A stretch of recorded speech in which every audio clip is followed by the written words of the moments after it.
Good morning, traders. It is Thursday, time for the open mic. Going to do a few housekeeping things while I'm getting set up here. Let whoever's going to join us, of course. All right. I'm going to kick on Instagram. Now live on Instagram as well. Turn that off to save my.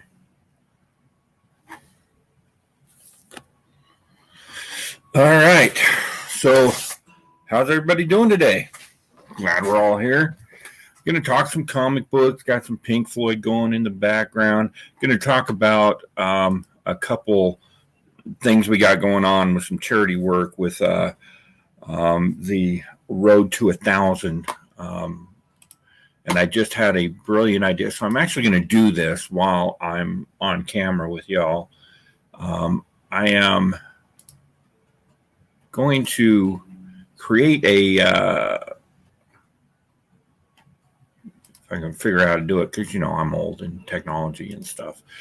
I'm going to create a email address for the Grow Together initiative, and I'm going to move that over here. So this is what we got going on. That's not it.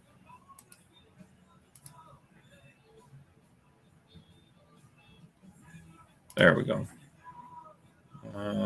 Create an account. So basically, Fable Station, how's it going, buddy? So I'm going to we've got TM and Fable sitting here right now, and they are both going to be part of this as well.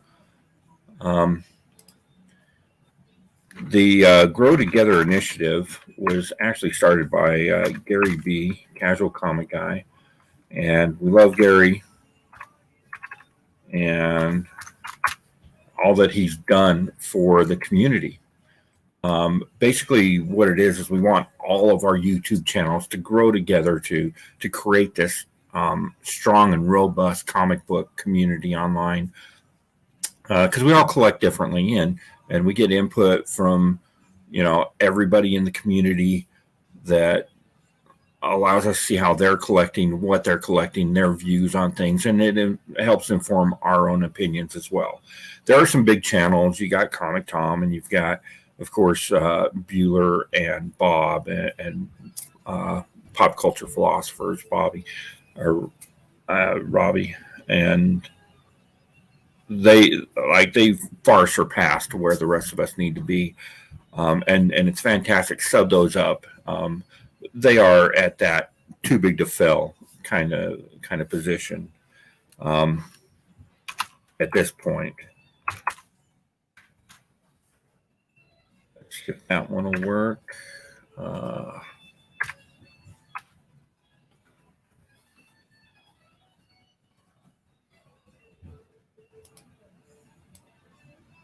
Let's see.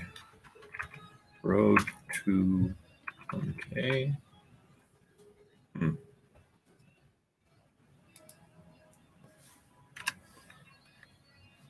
So this is going to be a little more difficult than I thought.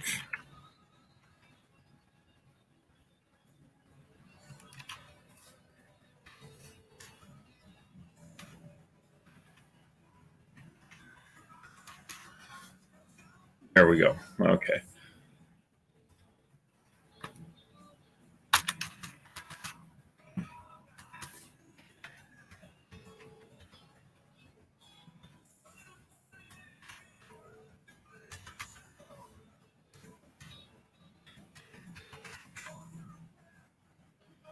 All right. So what we're going to do with this is we're going to, everybody, I'm going to give you a list of channels in a minute here, and these channels are going to be part of the Road to 1,000, and along the way, at certain points, we're going to give away goodies. We're going to give away books that have been donated to me, books that I've had just sitting around for a while. And of course, we know where this is all going. Once all of these channels get up to 1,000 subs, we're going to be giving away this very copy of Amazing Spider-Man 300. So a lot of good books along the way, and this is included. If you win at the 500 mark, if you win at the 750 mark, wherever those benchmarks are going to be, you're still going to be eligible for the big book at the end of all this. So wanted to make that very clear.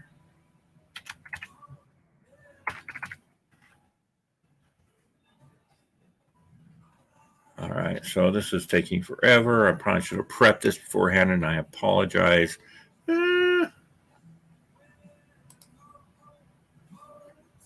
All right.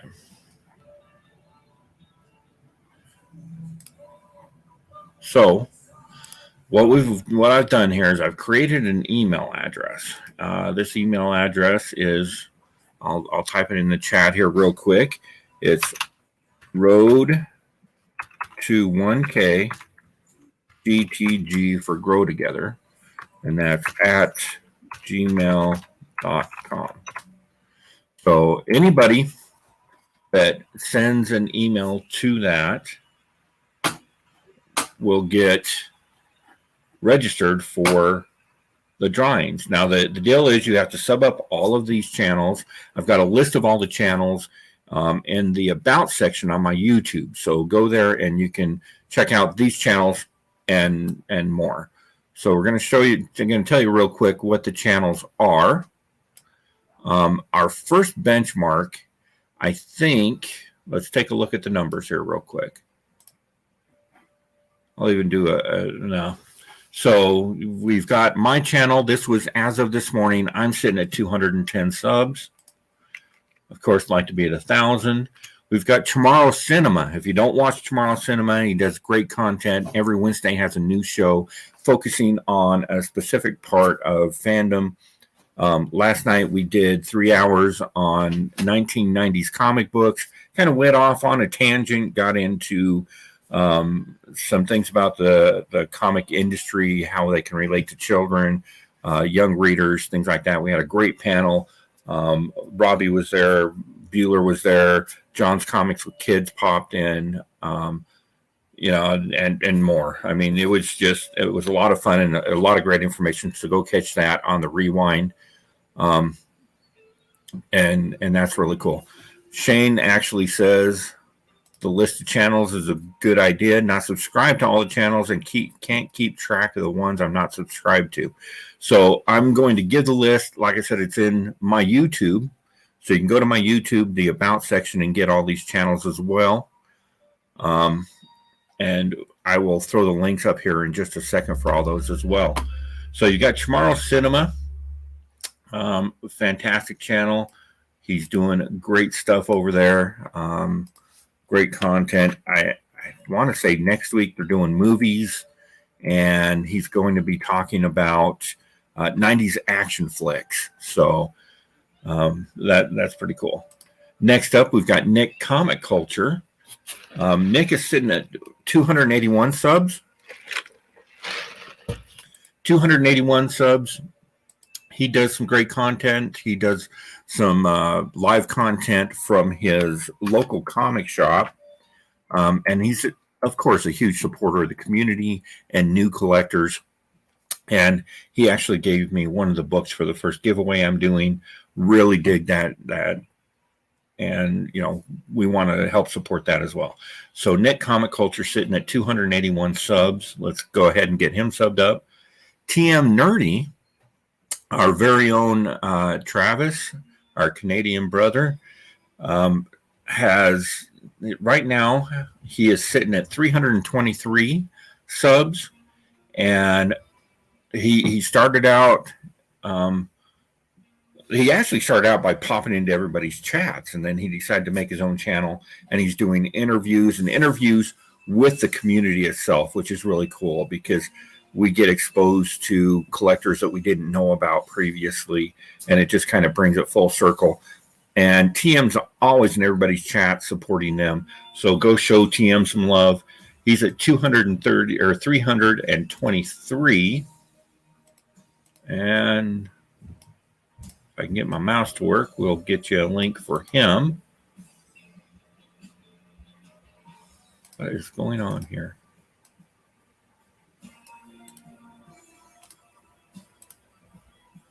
There we go. All right. Spiderweb, it's been hard catching up all the great comic YouTube videos. Yeah, that's very true. And there are just a ton of great content that's being put out by these guys right now. We've got Big Herm Collectibles sitting at 307 subs. Big Herm's a great guy. He does a weekly show with Sam's Tangled Web, as well as unboxing videos and some BSing videos, things like that. Very cool. And then, of course, the last on our list is Comic Kings at 315 subs. Young man, I've got a lot of respect for what he's doing over on his channel, mostly because the future of this hobby is the younger people that are going to take us into the next generation. So, and he's very knowledgeable. His X-Men knowledge is on point. So, sub up to Comic Kings, 315 subs. So that's pretty cool. Now, there's a couple others that we're not putting in the road to 1,000 because of the nature of their channel. But I'd like you to take a look at them, give them a little bit of a shout out. Fable, of course, everybody loves Fable. He is the music and the beat of our comic community. Right now, Fable's only at 120 subs. Not a lot of comic book content, but a lot of great musical content. And you can also follow him, of course, on Instagram. He does live videos every week, Wednesdays, New Comic Book Day. So, you can pop that on while you're driving. That's what I do. I drive between the comic shops and I listen to Fable's show while I'm doing that, which is very cool. So you can subscribe to Fable. There we go. And his YouTube.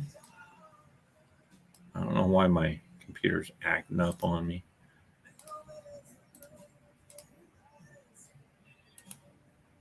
There we go.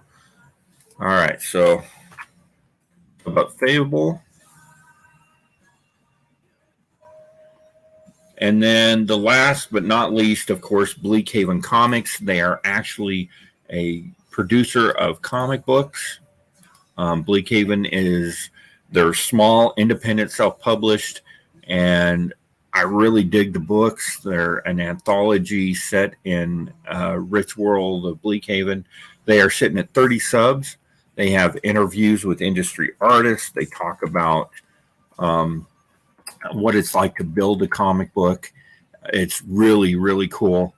And they've been doing these radio, kind of old-time radio dramas about their character.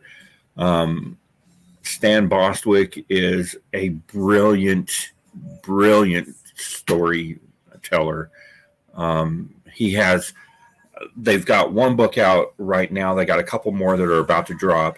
And this world that he's created for Bleakhaven is just amazing. And I don't want you to think that we're going to stop here either, because once we get all of these channels up to 1,000, I got something really big that I'm planning. And if it takes off, it's going to change our entire community and how we interact with each other. So this is going to be the first step, and we're going to see if we can make these extremely intelligent content creators a big part of not just our YouTube comic book community, but comic books as a whole and pop culture as a whole. So go ahead and sub those up. Like I said, all of the links to those channels are in the About section of my YouTube. So you can go there to get that. All right, so that takes care of that. Now, what I'm going to do, I'm going to show a couple books to you real quick. This is, I added it up right around $140 worth of books. Those numbers that I gave you are where our channels are at right now. With the exception of Fable and Bleakhaven, please sub them up if you can. They have great content. They're part of our community and no less important than any other channel that I just mentioned. But please sub up to the rest of them. Right now, some of them are over the mark. Some of us are down below. But we're going to set the first benchmark at 300 subs. At 300 subs, I got a giveaway. I'm going to actually sweeten the pot a little. That's going to be cool.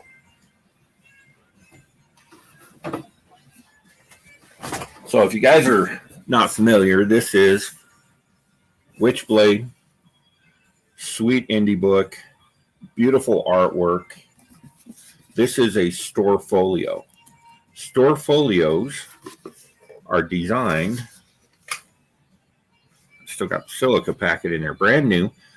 Store folios are designed to hold your comic books, and everybody need to have these. These are fantastic to especially carry around on a con floor, and we're getting back into conventions and such, so of course that's very important. So I've got 3 books here, and these are going to be going out to members of the community once all of these channels gets up to 300 subs. We've got Star Wars High Republic, and I know what you're thinking. You're like, that's what, a 4th, 5th printing of issue number 1? It's a reading copy, because when you have better copies, you don't want to ever crack them. You need a reader. So there's your reader copy. And courtesy of Nick's Comic Culture, part of our Grow Together movement, Star Wars High Republic, this is the ratio variant, the Yoda ratio variant, super hot book, very cool artwork. These are going in high grade slabbed right around, I think it was $250 is your average 9/8 sell on this. Average raw sell sitting right about $30. And then, of course, Del Auto, Star Wars High Republic number 1. This is the Italian Panini variant, not the Mexican. This is the Italian. This one has been super hot, super popular. One of the few High Republics that's really driving sales right now.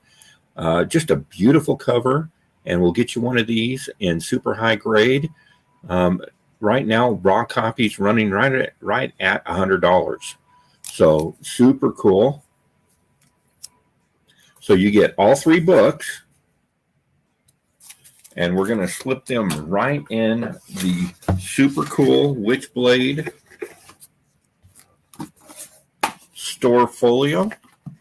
And this package will be going out to a community member once all of these channels get up to 300. So what you need to do to enter is you need to just you need to sub up to all the channels and then send an email to Road to 1K GTG. That's ROADTO, the number 1K GTG at gmail.com. Just send an email, and I don't care what you say, just as long as we get your email registered. And we're going to start making a list, and we'll do a random giveaway when everybody gets up to 300, and then we'll move on to our next benchmark. 1KGTG at gmail.com. All right. Can't be any simpler than that. So that's my first piece of business. Next, looks like we got Stanley over on Instagram. How's it going, Mr. Bostwick, the writer, creator of Bleakhaven? Super cool stuff. Like I said, if you're not subbed up to them on Facebook, please do so. And we're going to show off a few things that I was able to get.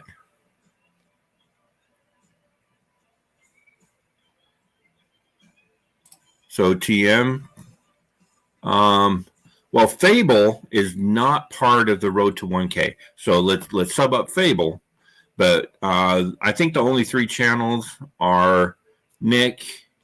Actually, I think it's just me and Nick that are sitting below 300 right now. So you get, if we get me and Nick up to 300, we're going to give away the Star Wars, and then we'll move on to a 500 giveaway. I got some really cool high variants, of course, and some other stuff. And that's not to say that Fable's not important to us, because we love you, brother.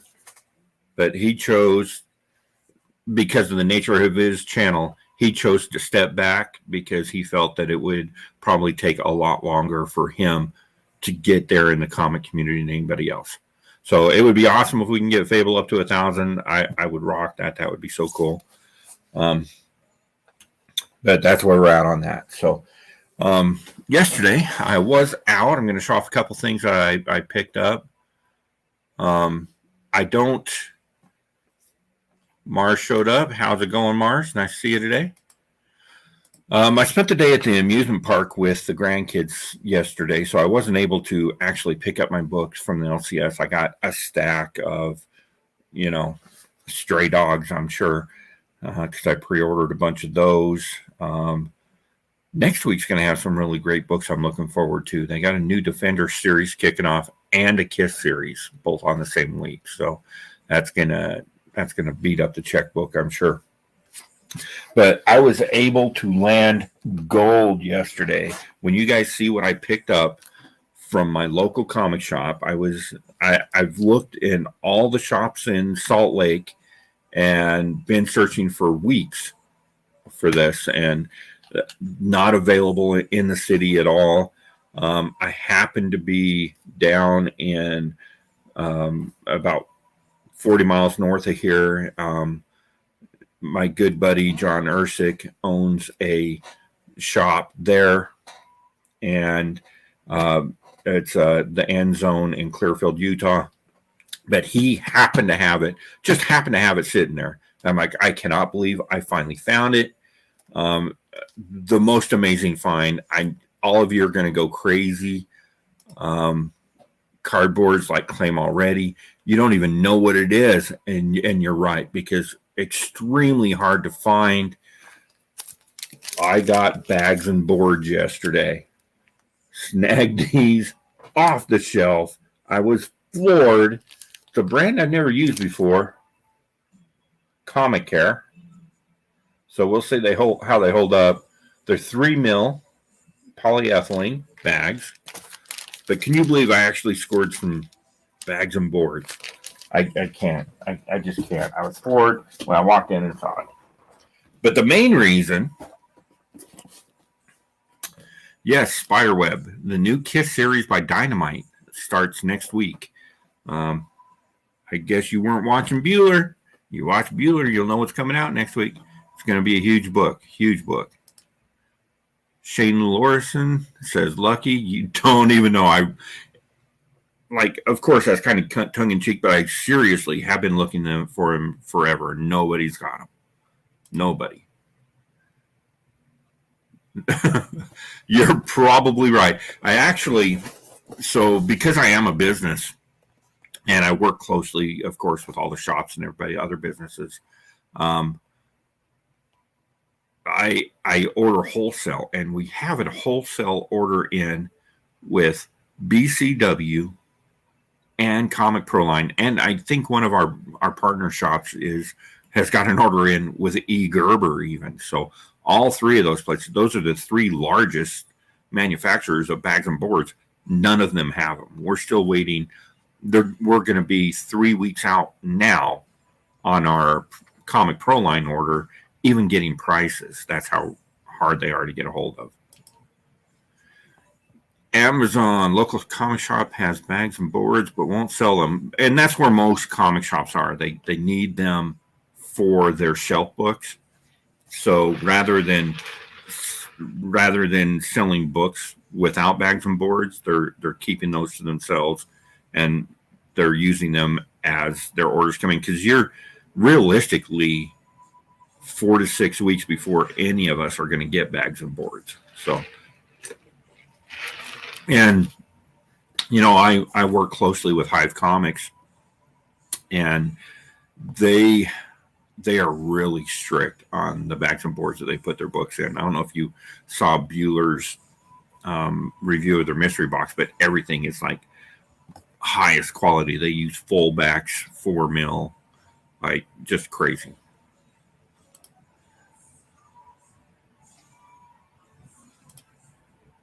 Yes. Well, that's not for once. It's the second time, because we don't have our own TM. So, but the reason I went up there, and I have to show this off, it's not a comic book, but he's also a huge Lego shop. I've been waiting forever to get this. It just finally released Monday, so I was able to go up there yesterday and grab it. My Bad Batch shuttle. So sweet. 969 pieces. So you guys, I will show this off when we get it done. This is the Bad Batch attack shuttle. Comes with a couple speeder bikes. You got the entire Bad Batch with the Gronk droid. I do believe, Crosshairs is in there as well.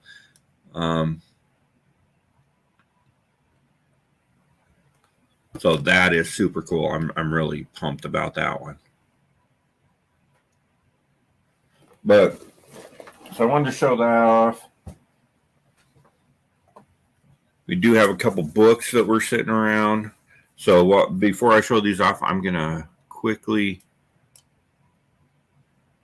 throw the link in there if anybody wants to show off anything you got this week or have anything to add to any of this.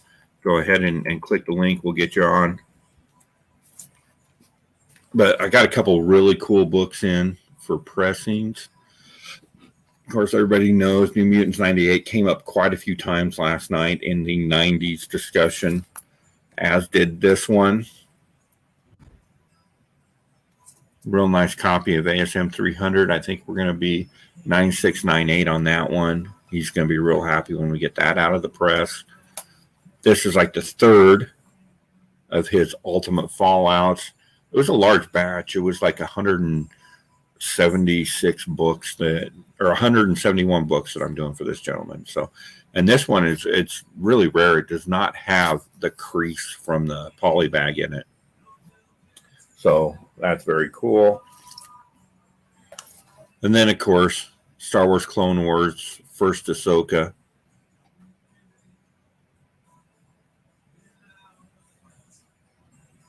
So, yeah, and these ought to press out nice. He's got some great books, and I'm really excited about the collection. We're going to be able to get him some pretty high grades on those, and that's exciting. It's always exciting. My wife told me today that when people start sending me screenshots of my stuff, I need to start putting those up on my social media and stuff, and that just seems kind of like pandering to me. I mean, I know I get a lot of high grades from my pressing, but I just think that that's too self-serving. I'm a little, at least I hope I'm a little more humble than that. Promiscuous Time Traveler says, I wanted to shout out a book called We Promised Utopia. Came out from LP Press. We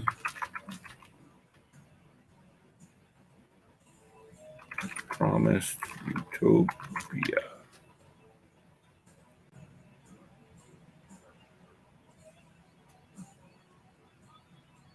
All right, so let's take a look at this one.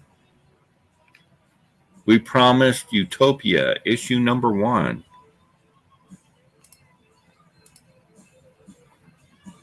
Looks pretty cool. Humanity saved the world once, we can save it again. Created by Charles Martin.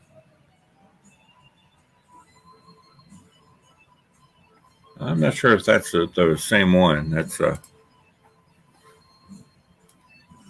right. So anyway, got somebody joining us right now. A good buddy of mine did some fantastic work over the weekend, and I was going to mention this a little later on, but we can talk about it right now. How's it going? Oh, it's going good. You made your first Cardboard Crazies appearance, so I figured I'd make my first Rogue Trader appearance. Right on, right on. So how you doing? Yeah, you guys, I can't tell you how thrilled I am about what y'all did over the weekend. I'm sure like you're almost a week out, so you got a chance to kind of breathe and decompress after that. I know what it's like to do a 24-hour event like that. I mean, most of mine are live and in person, but you had to hold it down. And even the wrap-up show, you guys were just killing it. You guys did an outstanding thing. And for anybody watching that doesn't know, Cardboard Crazies did a 24-hour live stream. Didn't miss a minute. 24 hours, and they raised over $8,000 to help the American Cancer Society fight cancer and help wellness programs and all the good that they do over there. And it was just humbling to be part of it. You guys are heroes. Yeah, I was very pleased and proud of everybody that showed up, everybody that was on. It was a great event, and it'll be even bigger and better next time. Right on. Yeah, you guys are saying that you're going to do it again. Actually, I was going to contact you at the first part of next week, but you and we need to have a conversation, offline. I got some stuff to run by you that I think you would be super jazzed about to kind of take your whole thing to the next level. Awesome. Talking to the wife, and she talked to some of, because she works for ACS, and she talked to some of her superiors preemptively about it to get some ideas. And I think that there's something that can be done to kind of take what you did realistically, with more prep in the lead in, you could probably get 20 grand next year, but we're talking hundreds of thousands. So I would love to have that conversation with you. Absolutely. So, and you guys over on your channel, you do like sports cards and that kind of stuff too, don't you? Well, my channel started out as a sports card channel. I kind of fizzled out on that, but I collect, just not as vigorously as I do comics. If I see something that strikes me, I'll pick it up. But I'm more into pre-1980s baseball cards, because just like comic books in the 1980s and 90s, it became mass produced, so it's hard to find any kind of sports card that's super valuable between the 80s and 90s. So I collect primarily baseball cards from the early 1900s on through the 1970s. Right on. So who's your GOAT? Who's the one that you collect personally that means something to you that's more than anything else? Well, I can tell you the one that I collect the most of is Ozzie Smith. He was my favorite baseball player growing up. I loved watching him. The nickname he was given was perfect for him. He was the magician. He'd run out on the field and do a backflip. He was making catches that other people even today are still trying to imitate. So I'm a big Ozzie Smith fan. And last year, this time, for my birthday's in August. Last year, my wife, he made an appearance at Busch Stadium, and my wife sent a letter to him, and she had him sign a baseball with the ticket from the day that he was there. And it's actually back here on the wall on one of those black shelves behind me. Right on. So he's always been one of my favorites. But the greatest of all times, Oh, that's a hard question. The greatest baseball player of all time? I think that when you're talking about baseball, you have to look at probably like pre-70s and then everything after, right? So Yeah, Babe was very much of his time and the greatest that existed up until, the 70s, where you get like some outs, just godly players, because the physicality of the game changed so much in the 70s. yeah. Well, I mean, if you're talking pre-70s, you got to take into consideration pretty much any player that stepped foot on the New York Yankees. Yeah. You got Mickey Mantle, Joe DiMaggio. I mean, you even take into consideration Hank Aaron, Ted Williams, Willie McCovey. All those players were just leaps and bounds beyond their time, and it just they don't make players like them anymore. That is certainly true. And that was like the era of the franchise player. I mean, more modern, you get great franchise players. I mean, Kirby Puckett, to me, is the greatest franchise player of all times. Yeah, hands down. He was the best franchise player. But always smiling. He was always smiling. Oh, yeah. Such a great guy. Like, he is my favorite baseball player of all time. And it was probably because I was younger. I went to see him play in Minneapolis, running up the backfield wall to catch a ball. Like, big guy, but so physical and just a brilliant player. Yeah, absolutely. Wow. Oakland A's 70-73. That was a good team. Yeah, that was a good team. The late '80s Oakland, late '80s, early '90s, they had a stacked team. Oh yeah, McGuire, Canseco, Ricky Henderson.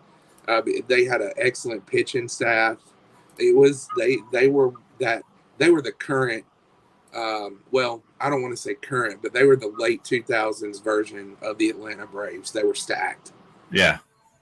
Oh yeah, for sure. Yeah, and I somehow, like the Twins are my team, and I somehow married a Cubs fan. Oh wow. And we were living in Central Illinois when they won the World Series a couple years ago, and it was just an insane environment to be in for that to happen. That was crazy. I commit the ultimate blasphemy because I'm a St. Louis Cardinals fan, have always been. But every time I'm on a stream, I'm wearing a hat other than the Cardinals, and people are always going, "If you're such a big Cardinals fan, why are you wearing a Pirates hat or a Yankees hat?" And I'm like, "Look, I just collect hats. I have a different hat for everything." So it's funny because a lot of people will ask me those questions, and I'm like, "Look, it's not against the team. I like hats. If I see a hat that I like, I'm going to pick it up." Like for this year, I bought the Pittsburgh Pirates hat for the C3, and it's the one that they did for Star Wars Day. So the hat looks like a Pirates hat, but on the brim of it, they've got a diorama of Boba Fett. Right. So, it's really interesting to me when I was growing up, and you're close, a little bit younger than me, but you're close to me in age. But when I was growing up, I was always had my nose in a comic book. I was a big comic book guy from day one. And when I got into high school and got into sports, I still read comic books and collected.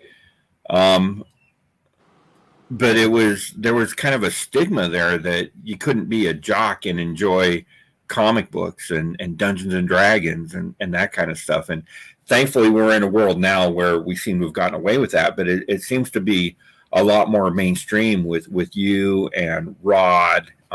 Even Bueller is into sports. I mean, it's funny to me how many fans there are of both in our comic book community. I don't know if it works the other way around. I'm not really in the sports scene, but it's interesting to me how much more accepted it is for a jock to enjoy comic books and pop culture. Yeah. Well, I mean, it's people ask me all the time, what do you collect? And I say collectibles.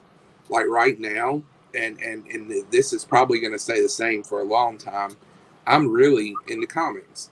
I've been into comics my whole life. I haven't collected my whole life, but I've always loved the idea and the stigma behind comics. Everyday people being super, and Right.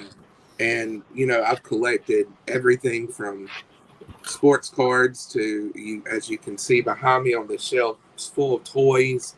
You know, I'm not per se a niched collector. I collect collectibles. So um, it's when I was in school. It's funny you mentioned Dungeons and Dragons. I played football through school, and my college first freshman year of my college, I played was going to go out and play football. Got injured, hurt my knees really bad, and I was like, well, that's that. And so a friend of mine, while I was trying to recover, invited me to play Dungeons and Dragons for the first time, and I did, and I loved it. So you're right. There is this whole you can't be this but be this at the same time. But at the same time, I was like I was in the shadows reading my comic books. You know, on the bus going to away games, I would have some kind of graphic novel reading it, but you do get ribbed a lot for it, and I didn't care. I was like, you know what I like, and if you don't like it, then Yeah. oh well.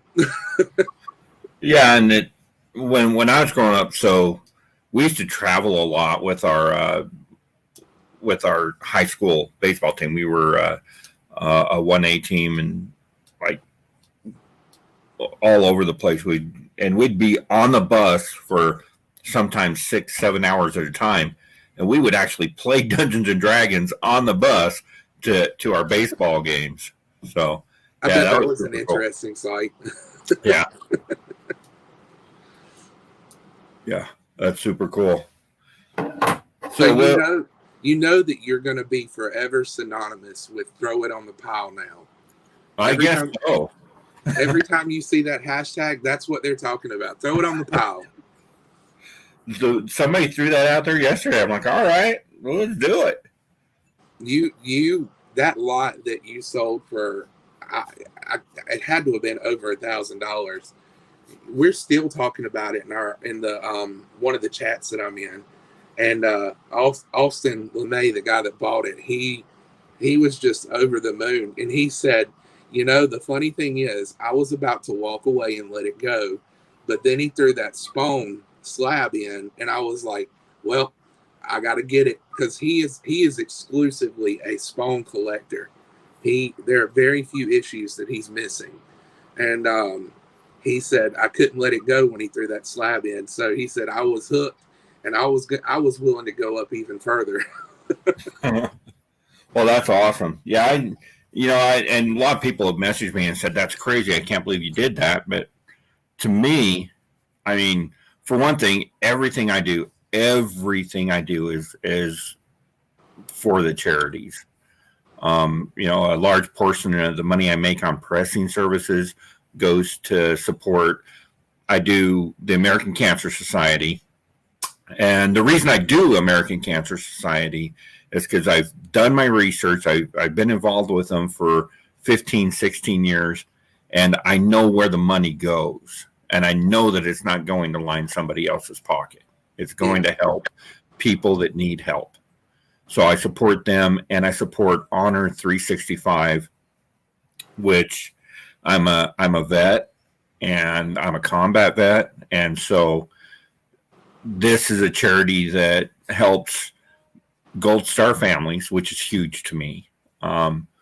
They help Gold Star families, they help first responder families, and they provide free flights for vets across the nation to go see the memorials back in Washington, D.C. So, yeah, I'm all about the charities. So, parting with the books. And my personal collection, I didn't I actually did not give away a single book that's not already in my personal collection. So, to me, they're books. They're worth something to somebody, but they're not worth that much to me. And I get them so cheap because of what I do that it makes it worthwhile. Well, coming from a military brat, thank you for your service first and foremost. I try to take my time to thank military vets and first responders and law enforcement, because my grandfather that passed from cancer, he was a military vet. He was actually stationed in Greenland when he first got out of basic training, and he said, "I don't know who I made mad to send me to Greenland, but I learned one thing: it gets cold really quick." But yeah, I always thank veterans, because I'm a military brat. My dad was in the military. My grandfather was in the military. My uncles, all of them have served in the military. So it's a special thing, and it takes a special person to serve. And I appreciate your service. Well, it was our honor to serve. It's what we do. And, it's funny because I often say that is my connection with comic books, because I'm only second generation born in the States. My grandfather came from Germany to the United States just prior to the outbreak of World War II, because he was a pilot, and he joined the Army Air Corps because he wanted to go back to Europe and drop bombs on Nazis. That's what he wanted to do. They wouldn't let him do that. They ended up sending him to the Pacific because they didn't want to send him back to Europe, because he just came from there. And then my dad served in the Air Force, and and then I joined. All my cousins are in the service. But I really think that's what gave me my love for comic books, is these characters that are willing to make that sacrifice for the greater good. And that's just something that I grew up with my family and its military background. And it kind of translates into the pages of a Peter Parker or Batman, that type of thing. Well, isn't it cool how comic books kind of are a form of military propaganda? In a lot of ways, yeah. Like you take the first Captain America #1. If you think back to the first Captain America book, what is Captain America doing on the cover of it? Oh yeah, he's sucking Adolf. Right, and that was actually printed before the United States ever went into war with them. That was printed around the time that Pearl Harbor happened. Right. And I thought, how cool is it that I'm the kind of person, I'm a peaceful person. I try to stay away from confrontation and violence, but I think it's really cool how a lot of these characters around the times that we were in war came about, and it kind of gave a sense of hope. The everyday man like Captain America goes over, and he starts out as this puny Steve Rogers, and then he goes over and he has the super serum, and he becomes this symbol of hope for the United States. I love how they dabble in politics and war, but they're not really aimed as a war type deal. So, right. You could talk comics all day, and how they kind of pander and play with this. They tip the tip of their toe in the water of propaganda. Yeah. It was. It's really interesting because I was in Desert Storm, and we were on an extended duty over there. So I was there for a little over 4 months. I went over there as it broke out, was there for Desert Storm, which only lasted a few weeks, and then we stayed on for a while, fighting skirmishes and doing our job. And so we're over there, and there comes a point when you're in that situation where you're thinking to yourself, why am I here? You know, you have to reconcile with your own personality, your you know, why you're doing what you're doing, if it's the right thing and if it fits your personal moral build. And during that time, and you're having these conversations with your buddies and that whole thing, during that time, we got sent from my local comic shop a box of books, and they were Avengers and Iron Man books. And this is before that first Iron Man movie came out. Mm-hmm. And it's really interesting because Tony Stark at that time was having those same moral quandaries. You know, they were writing about what's going on in the Middle East and how this character of Tony Stark was reconciling, why am I building these war machines to kill people, and how in and one of the books, and I got it around here someplace, that was sent to us, he pretty much, and this is paraphrasing, but he pretty much says, I do this because somebody has to stand up for the little guy. Yeah. Like, these wars are going on around them, not pertaining to their lives, and somebody has to go in and protect them. And that really resonated with me and my buddies, and then that became our mission. You know, we weren't fighting for oil rights, we weren't fighting for democracy even in the country, or to depose a leader or any of that. We were fighting to make sure that the civilians on the ground were the ones that were protected. And we got all that from a comic book. So it's crazy to think how they really shape and influence the way that something as grand as a war takes place. Right. Well, you know, you've done a good thing. One of my closest friends suffers from Gulf War syndrome, and seeing him go through that is horrifying, because, you know, I also, one of the big things that I am an advocate for is the treatment of veterans when they come home, because a lot of the times I feel like the veterans are forgotten. They come back, they're not given proper treatment or proper care to survive after war or after service. Right. And I've seen firsthand how he's been treated by the VA. And I know everybody's story is different. I'm not here to argue about, you know, how the VA treats people, but I've seen how he has been handled, and it's difficult. It every day is a struggle for him. So for people to say, you know, I've served, and then I find out, you know, they've served in the Gulf War or they served in Vietnam, yeah, I always have to say that those people are special people. It takes a special person to leave what they're comfortable with and to go anywhere and to fight for something that may not even involve them. And so I'm very proud of our military service members and veterans. Right on.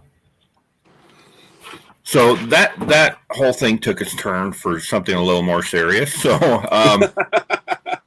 what are you reading this week?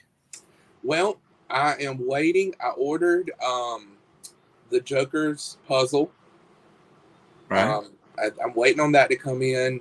The comic shop that I go to is a newer comic shop, and the guy that runs it has some poor business practices.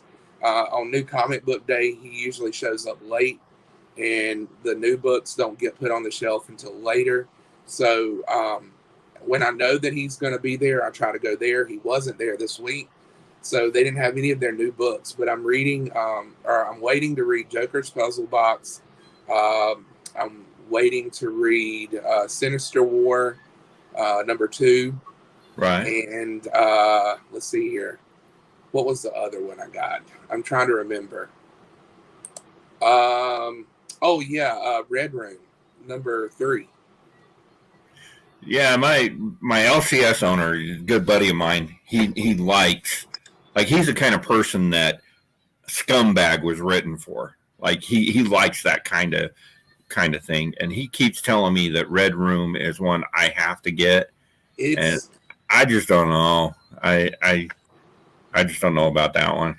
now if you have a hard time taking torture or have a hard time with that kind of idea, Red Room is probably not the book for you. Um, but The Conjuring book number 3. I bought Oh, that. that is such a good series. It is, and when it came out, everybody was going, I don't know, I'm not sure, but I'm telling DC is on top of their Black Label horror stories right now with that and Nice House. Nice Those house. those two books are blowing up, and I'm telling you, if you're in the chat and you haven't picked up The Conjuring, they're only on issue 3. They're not hard to find. And they're not expensive. No, They're still cover price. yeah, you need to pick them up and read them.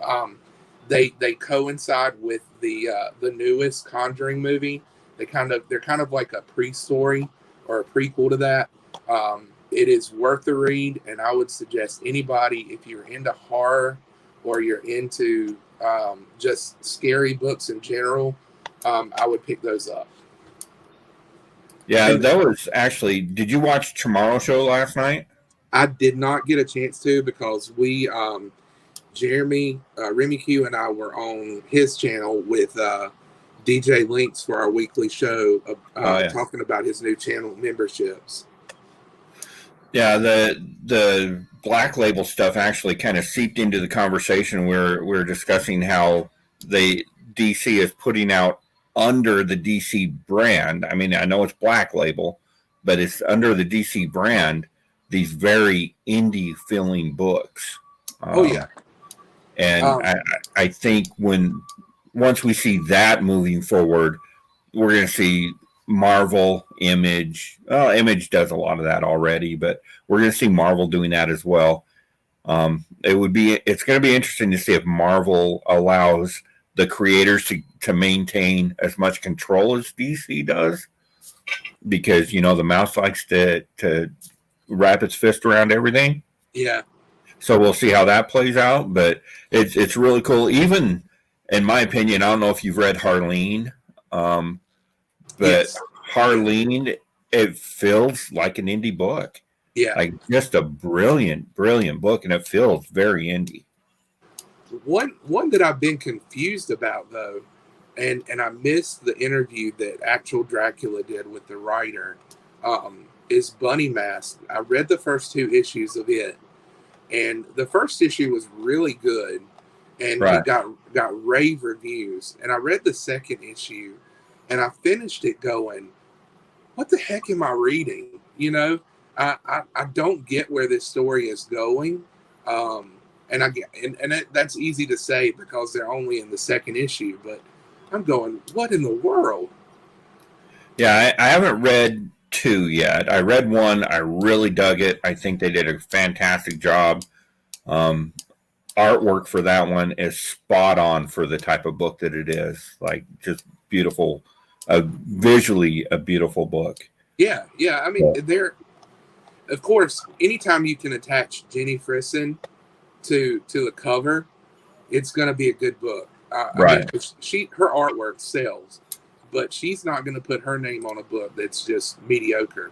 So that first issue of Bunny Mask, I really got into it, and the second issue I read on the way home from the beach, and I was sitting in the car and going, what in the world am I reading? My wife, because I was laughing at some of the banter between the characters in the book, and my wife is going, what are you laughing at?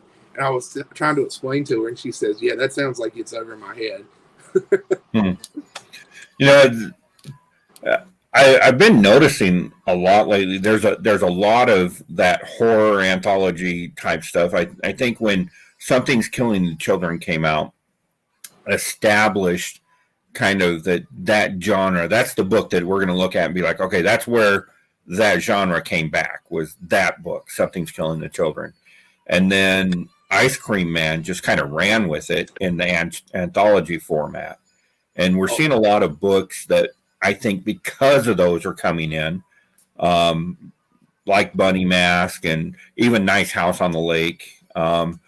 Cherry Blackbird is another one that was fantastic, but I don't think that they're getting the follow through. I don't think that they're flowing into subsequent issues, and people are, and I think unfortunately it's because of the spec market, because these speculators are jumping on the books because it's a horror or it's an anthology, and it drives that first issue.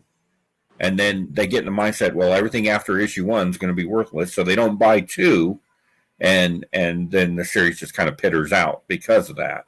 And I think that's very unfortunate.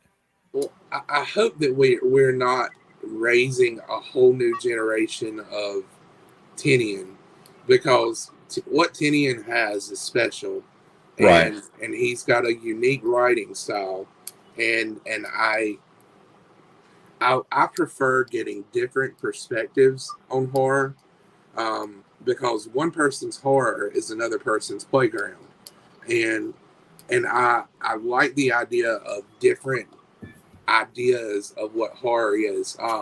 You mentioned Ice Cream Man. Ice Cream Man, I picked it up when it first came out, and I've bought every issue. I missed 13 through 15. But I bought every other issue, and I've loved every second of it. Ha Ha is another book that's amazing. And so those are different perspectives on horror. You get like little miniature horror stories.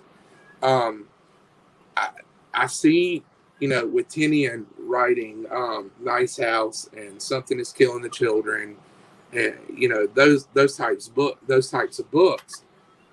I appreciate what he's doing, but I don't want to see that market grow stale.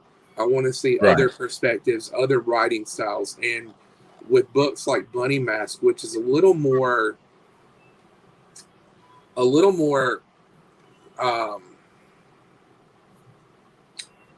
psycho analytical. I think that you've got a unique version of horror there. Of course, I'm still not 100% sure, but another good book, if you like the slasher type horror, is Maniac in New York. Oh that book had me hooked. I mean, I read the first 3 issues of it in a day, and I was going, I want more. I want more of this. Well, that one was just a super fun ride. I mean, there was no subtext in it whatsoever. What you saw was what it's about. Yeah, which was what was really cool about that book. It was literal Maniac in New York State or New York City. And Midnight Western Theater has done that as well, in a different setting, kind of a more noir type feel to it. But what Midnight Western Theater did the exact same thing, and the American Monster stuff does a lot of that too. I really dig what they're doing over there. I wish they would do. I know IDW tried to do this with Godzilla, but with Monster, is it Monsters and Protectors? I was really into the first issue of it, but the second issue I did not like. It kind of fell through the floor. And I thought, am I going to really give this another try? And I decided not to pick issue 3 up after the second one because I was so disappointed. I think 2 fell flat for me as well, but 3 brought it back around. I really enjoyed 3. I'm a huge Godzilla guy, and I love those stories. And I love those throwback movie covers that they did with Mothra and Ghidorah, and those were so very cool. Now, have you been keeping up with Geiger? I have not. I've actually got them all, but that's in the backlog. Now, I picked up the first 3 of Geiger, and I've liked it. Now I think they're on issue 5. I'm not a big fan of the latter cover work. I think they had really minimal covers. Um, well, that's cool. I've liked the artwork, but the artwork on issues 4 and 5 I wasn't really into. Feels like they're getting a little too repetitive for me. I I probably will pick them up just for the sake of reading them because I've enjoyed them, but after issue 3, I don't know. It got kind of stagnant. Yeah, I think right now I personally am suffering from some superhero burnout. So if anything is remotely superhero, it goes right to the backlog. So Geiger, Noctera, Radiant Black, all of those, I mean, I haven't even read a big 2 superhero story. I think the last one is I stopped reading Batman about 104, 105, somewhere around in there. But yeah, I'm enjoying the indie short runs much more than the superhero stuff that's being done right now. Yeah, so that's what the majority of my reads are. The only big 2 book that I'm reading pretty heavily right now is Justice League Last Ride, because I like the idea of the story. It's pretty much what happens to superheroes when they start to get burned out. And I won't ruin any of the story if anybody's wanting to go read it that hasn't read it. But it is anybody that knows me knows I'm not a big Superman fan. I think Superman is one of the most boring characters in the superhero market. But this series has actually given me a little bit more of a respect for him. And I mean, I'm not saying he's my favorite, but I do have a better understanding and a better respect for him as a hero from this book. So if you want a good new perspective on Superman, Last Ride is a really good series to try to pick up. Yeah, I've always said that I'm much more of a Clark Kent fan than a Superman fan. It's hard to be the fan of somebody that's completely indestructible, but it's really easy to be the fan of somebody as flawed and with as many issues as Clark Kent, because there's good storytelling to be done there. I saw something the other day, and it was talking about how much of a jerk Superman is, because he's this alien that comes to Earth, and he sees the human race, and his true identity is Superman. So what he does when he gets to Earth to come up with his secret identity is he stereotypes what he feels Earth people, humans, are, and he comes up with Clark Kent, the most wimpy, stereotypical business guy in a suit could look like. And that is his perception of what humans are. Huh. I don't know. I would argue that Superman is the secret identity, that it's Clark Kent, that because he was raised as an Earthling as Clark Kent.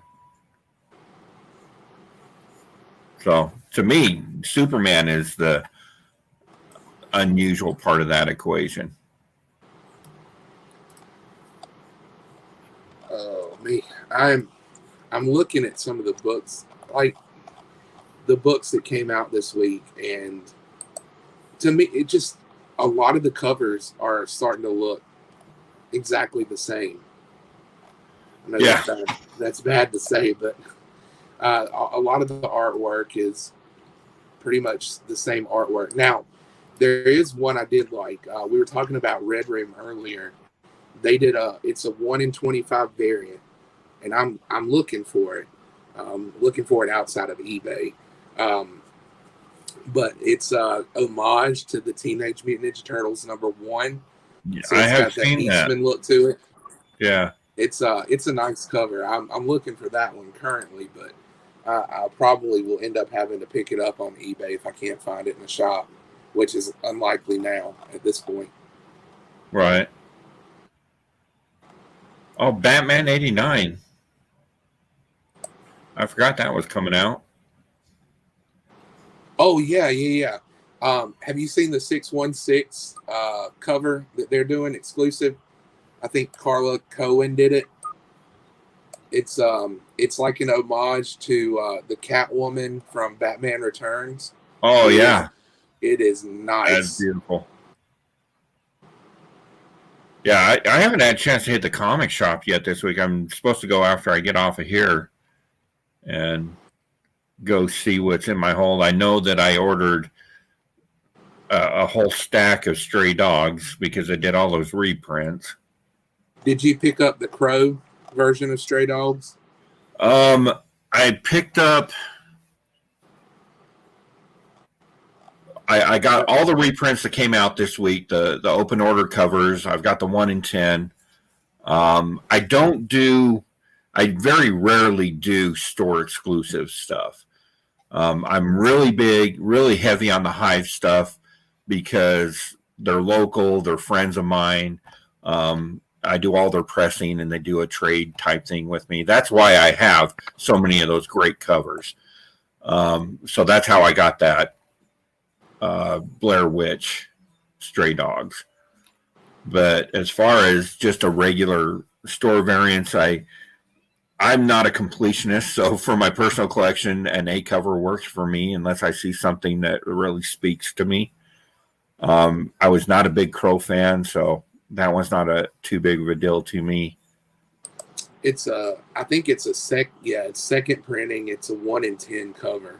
It's pretty cool looking. It looks like the cover for the Crow. It's got one of the dogs walking through this lit like passageway.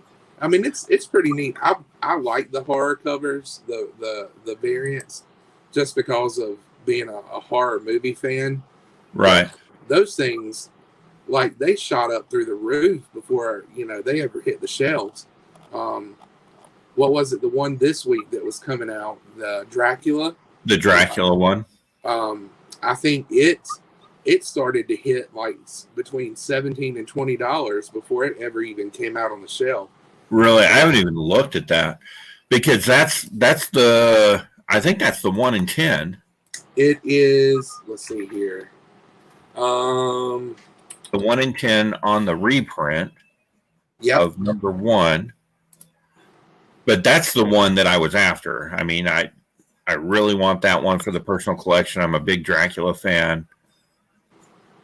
Yeah. That's just a regular 5th print. Yeah, it is. Wow. Then they had what was it? Jeepers Creepers. Yeah. A homage cover. The trade paperbacks for Stray Dogs look really good. I'm not a big trade paperback, but they've got one that they're putting out that looks like the cover of Nightmare Before Christmas. And then they've got another one that looks like the old Goosebumps books. I saw both of those. I didn't care for the artwork on the Nightmare Before Christmas one. Uh-huh. I thought it was too digital for me. I for lack of a better word, it just didn't seem organic enough for me. Yeah, it's very simple. I'm looking at all these covers now to see what really sticks out. I did see one that, because I'm in the Stray Dogs fan group on Facebook, and somebody put out kind of a fan art thing that they did of, it was a Stray Dogs cover that was a tribute to The Omen. Oh, wow. So it's like that same movie poster scene that they used in Justice League America, where Amanda Waller is standing under. It's that same thing, but it's got the dog instead of cool. The priest. I'm still waiting on an Exorcist homage. Yeah, I think we're about done with Stray Dogs. I mean, the next round, Good Boy. I'm sure that they're going to have quite a few there. Izzy's Comics one was really popular for some reason. Oh yeah, it was that Lost Boys tribute from Izzy's Comics. That was a good cover. I mean, and Izzy's one. I do all his pressing too. He's a good guy. He's a veteran-owned business as well. I like what they're doing with the Nice House on the Lake reprints. Yeah, giving them those kind of old weathered looks. And it progressively gets worse with the printing, which is super cool. We're going to eventually have a coverless version of that book, it looks like. So, Department of Truth, the last issue that came out, did you pick I think it was the 6th or 7th printing of issue number 1 that had the yellow cover? Yeah. Did you pick that up? I haven't gotten it yet, but I have it in my hold right now. If you get to pick it up, I would pick it up because that yellow print was a misprint. They weren't supposed to be printed in yellow, and those are error covers. Okay, so I'm actually over here going through Midtown Comics new releases. Another one that I thought I love this book. I think they did a beautiful job with it. Betty Page, the new Betty Page stuff. I don't know if you're on that from Dynamite. But the Banshee series. Yeah. Beautiful written, and the concept of Betty Page is this noir type detective bombshell is just awesome. Yeah, I think I picked. Let me look. I think I picked up one of the covers of it recently. I've got my short box of new releases that I have to sort out.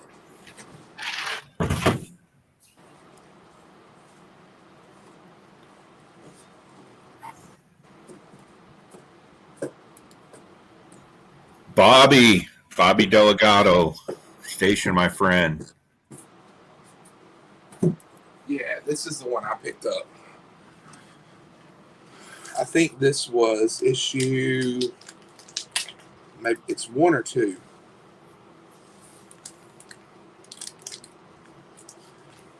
We got Bobby Delgado joined us, my beautiful wife, 62 Lefty Blues. How's it going? I just realized I'm actually on next week's new releases, and these covers for the Kiss book coming out are phenomenal. That's the issue that I picked up of the Betty Page. Oh, that's sharp. Yeah, that photo variant cosplay. Yeah. This is the Virgin cover, but I mean, even the title work that they use just fits so well with the series. So I'll probably be buying more of those. I like Betty Page. I like her story. So, but I really dig what they did with that character. Like, it's really a fun read. I didn't realize Cyberpunk was still going. The 2077. Yeah. Yeah. Midtown putting out their own mystery boxes now. What? $39.99 for a chance to win Action Comics cover A for Action Comics 1000. I'm just kind of done with mystery boxes. I don't really see a sense in mystery boxes. Yeah. For me personally, there's just so many books out there that when you buy a mystery box, what is the actual chance of getting something in that box that you're going to want? I mean, I buy Comic Tom boxes because I like his content, and I do that to help support what he does. And it's nice knowing what you're getting. You know, you know the exclusives. I bought a couple Bueller boxes, did pretty well with those. I mean, value-wise, it's there, and I resell books, so that worked out. And yeah, you just can't go wrong with the Hive boxes. But other than that, Bueller's got that kind of collection that I think everybody's envious of. Yeah. I remember watching him go through some of his collection, and he's just pulling out copy after copy of Grails, and I'm going, golly, this is what I can only hope for mine to be. Yeah, come across a few collections like that are just insane.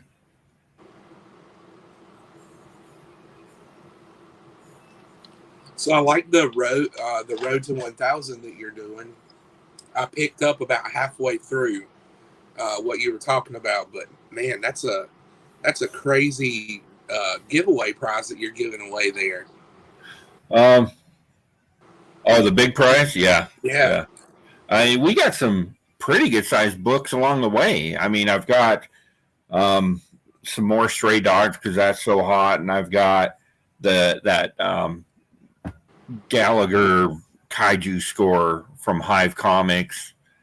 I have a couple of their Momoko no heroin covers that are really hot. So I even have a couple of Comic Tom ones. And then I got some of the community members sending me books as well.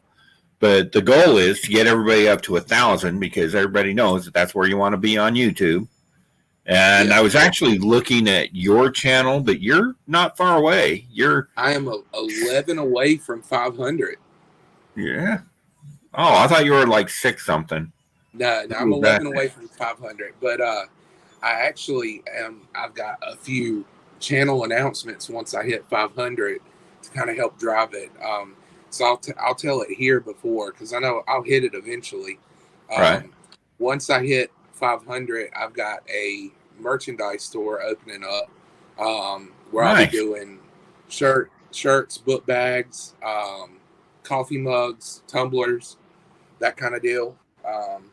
Just to kind of fund into what I'm doing. I'm trying to up the game a little bit. This morning I went and picked up a new computer because the one I was running on was a dinosaur. So I'm in the process of getting my OBS studio and everything set back up in it. Nice. I really did not expect the work that it takes to drive subs on YouTube. I mean, my Instagram kind of took off, and Twitch has done really well for me. I mean, even TikTok when I was doing TikTok, but I got more to say than can be said in a minute, so that doesn't work for me real well.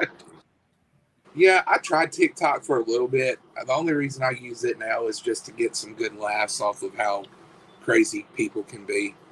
Yeah, I follow a lot of TikTok. There's a lot of like cool cosplay stuff that goes on there, and some of the music stuff is really what I'm into, the indie music stuff.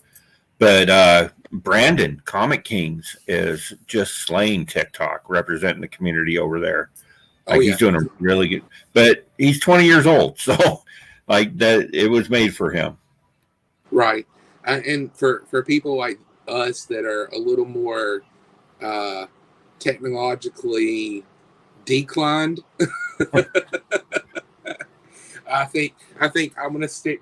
I have fun enough doing the edits on my YouTube videos and doing that kind of stuff than I do trying to come up with TikTok. So I'm gonna stick with what I know, and then if I ever need to branch out any further, then I know how to get to it. Right. That's kind of where I'm at.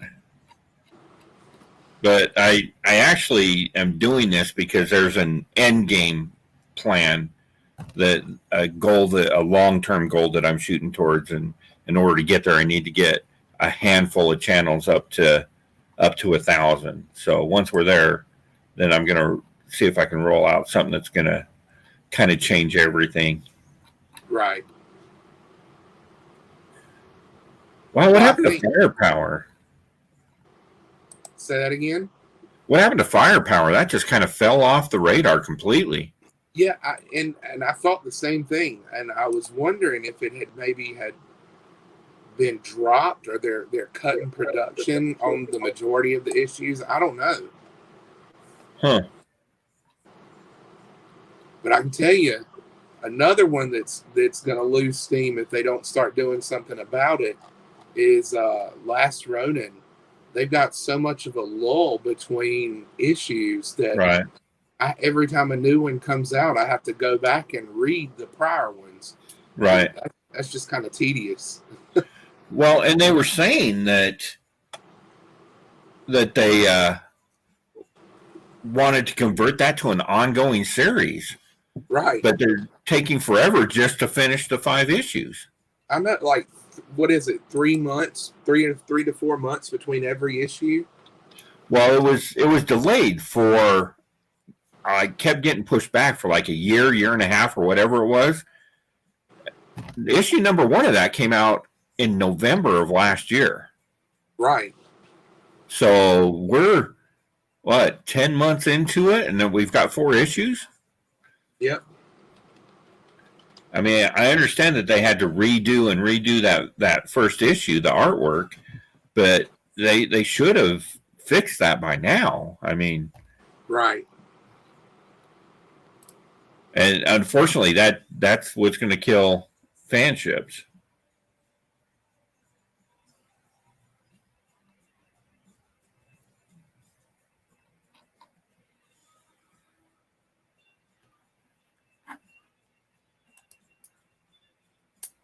Actually, it was not meant to be a quarterly book.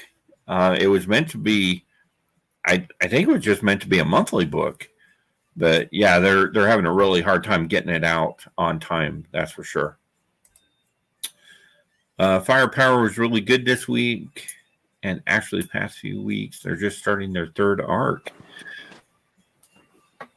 Yeah, I know that they're on like issue 14 of Firepower, but I don't know. It's just it doesn't. I don't have know the what hype. happened. It kicked me out.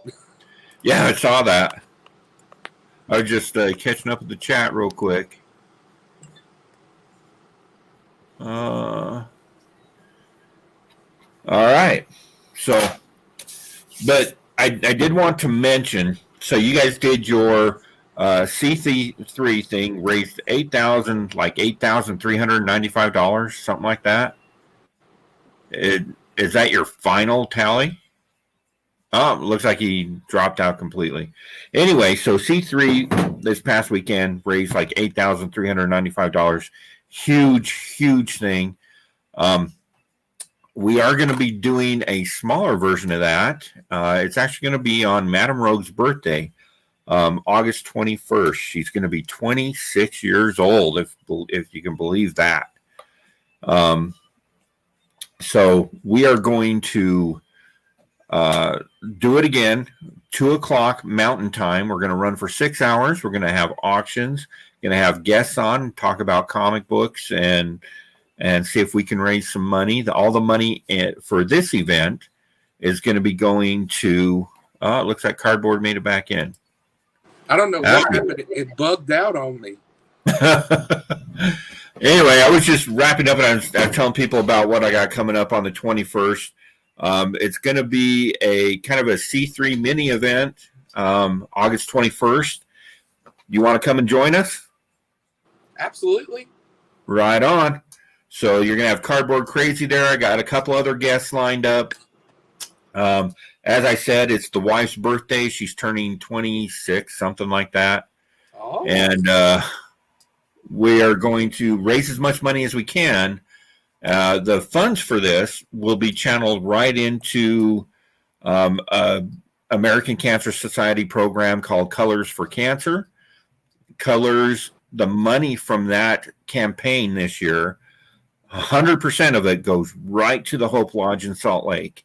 If you're not familiar with what the Hope Lodge is, this is where people from all around the Intermountain West come, and they have these all over the country. There's one in St. Louis, I know. But there are places where people get to come and stay for free, so they don't have the financial hardships and burdens of a hotel and that type of stuff. They get to stay for free while they're undergoing cancer treatments.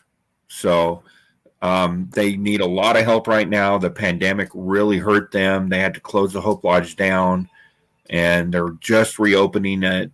They had to clean it and do all, everything goes along, because unfortunately cancer patients are going to be more susceptible, especially while they're undergoing treatment. So all the money that we raise on that night is going to that campaign. And we're going to do that in conjunction with Black Cat Comics. Hive Comics is going to be represented, the Nerd Store. I'm hoping to get some more of those really cool Russian cover keys. So hopefully we'll see some of those there. So that's going to be the 21st, 2 o'clock p.m. If you want to donate, hit me up. If you want to be on the show and discuss anything comic book related or tell your story, please hit me up as well. So it looks like cardboard has frozen up again, so we'll do that. And at that, I'm going to wrap today's show up. It was nice chatting with the comic community, and I will see you all later, traders.